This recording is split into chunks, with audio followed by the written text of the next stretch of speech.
How you guys doing?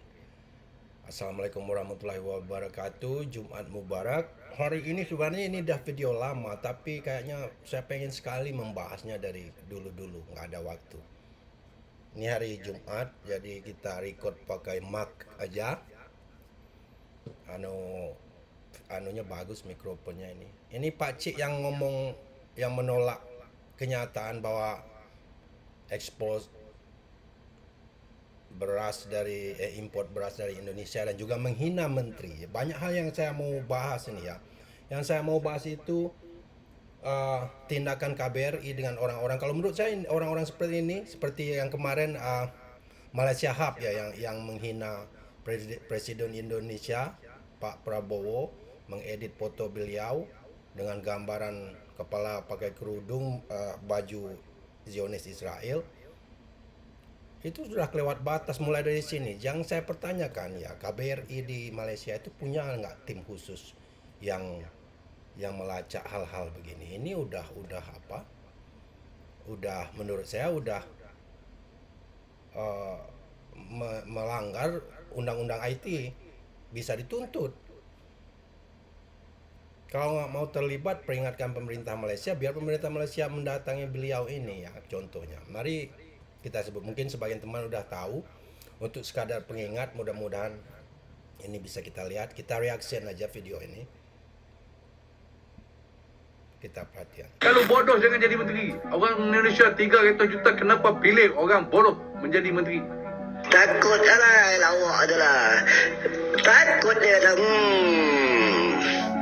Di tengah kenyataan bahwa Malaysia kini harus mengimpor beras dari Indonesia dan mulai tertarik untuk mempelajari teknologi pertanian dari negeri tetangga, muncul sosok Pakcik Malaysia yang menolak menerima kenyataan.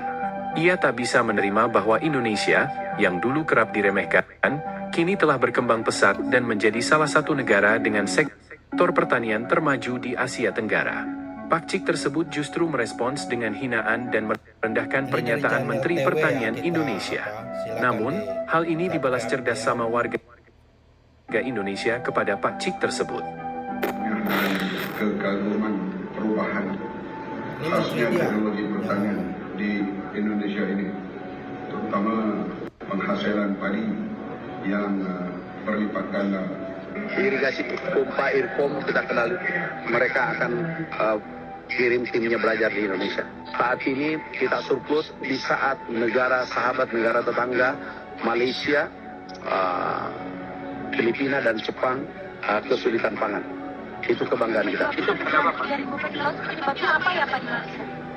Bukan, itu di Jepang itu produktivitas. Baru saja kami ketemu Menteri Pertanian Malaysia.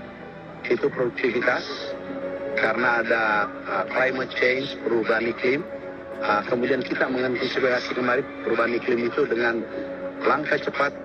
Kaya negara maju, apa-apa minta subsidi, apa-apa minta gratisan, malu lah mana muka ya.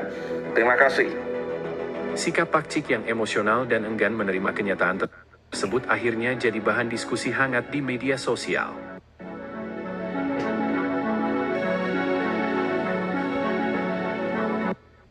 Jadi itu saja. Kita lihat ini ceritanya, Pak Cik ini menghina menteri kita, ngomong 300 juta gak bisa pilih menteri yang baik, terus menolak bahwa mereka mengimpor beras, sementara lihat kan jelas dari menterinya juga ngomong bahwa mereka butuh beras dan memuji produktivitas beras Indonesia. Kemudian kalau nggak salah Pak C ini juga ngomong menyinggung climate change itu nggak ada, orang Indonesia dan Malaysia itu sama aja, paling-paling ada monsun, dia ngomong. Di situ kita udah lihat Pak C ini nggak, pengetahuan dia nggak luas, dia nggak ngerti itu climate change. Ya, ini contohnya aja pas menteri kita tadi ngomong di Jepang aja kekurangan produktivitas pangan menurun, itu betul. Itu istri saya yang orang Jepang, setahun yang lewat saya kaget pas dia ngomong, wah ini kacau juga kita nih beras, kita beli stok beras kan, dikirim stok beras dari ada keluarga dia di Okinawa, itu betul. Terus di depan rumah saya ada di Jepang ini, di depan rumah ada tanah sekitar berapa, 1 meter lebar, panjang sekitar 25 meter persegi ya. Itu kadang karena saya suka hobi nanam-nanam untuk apa, ngilangin stres. Kadang musim panas begini saya tanam tomat, saya tanam apa, eh, mentimun, sayur-sayur begitulah, cabe. Bibitnya beli di ada khusus eh, toko-toko khusus pertanian di sini, toko-toko petani di sini. Itu saya tahu buahnya, hasilnya itu jauh sekali apa, tidak seperti tahun-tahun yang sebelumnya. Saya hobi sekali karena itu apa, stress release buat saya ya. Penghilang stres. Ini Pak Cik ini sempat ngomong juga, lihatlah IKN dashboard. Kalau nggak dibantu sama investor dari Malaysia nggak bisa selesai. Saya ketawa aja, berapa persen dari Malaysia. Lagian Malaysia itu datang ke sana, mereka orang bisnis. Orang bisnis itu jeli tahu prospek keuntungan, makanya mereka datang, bukan nggak mau menolong. Kalau nolong ke Indonesia gratis, itu baru nolong. Ini orang bisnis tujuan akhirnya untung kan, cari untung. Prospek IKN itu besar. Jepang aja udah lihat ya, prospek banyak, jadi wajar mereka invest. Nggak ada sangkut pautnya Indonesia butuh orang apa Malaysia atau investor Malaysia ke sana datang untuk membantu, bukan. Itu deal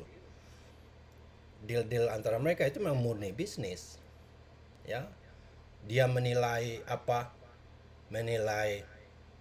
climate change itu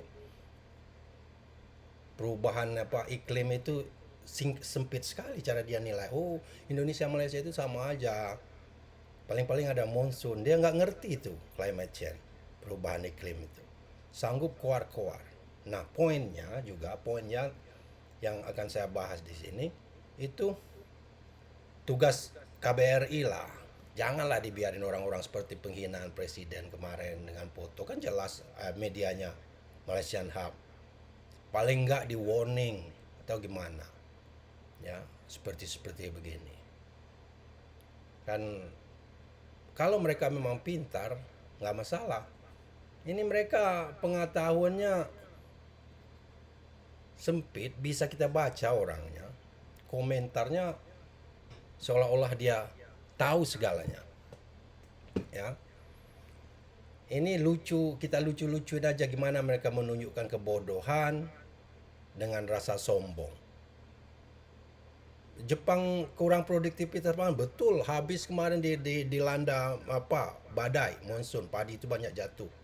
Jepang ini walaupun negara maju industri, mereka swasembada pangan mereka. Jarang sekali mereka ngimpor beras. Itu bagus memang keputusan Pak Prabowo harus menguasai pangan, energi kalau mau jadi negara kuat. Kalau negara yang swasembada sendiri, pangan, energi sendiri, susah diembargo, digertak-gertak susah. Benar itu. Jepang ini jangan salah-salah, pertaniannya maju.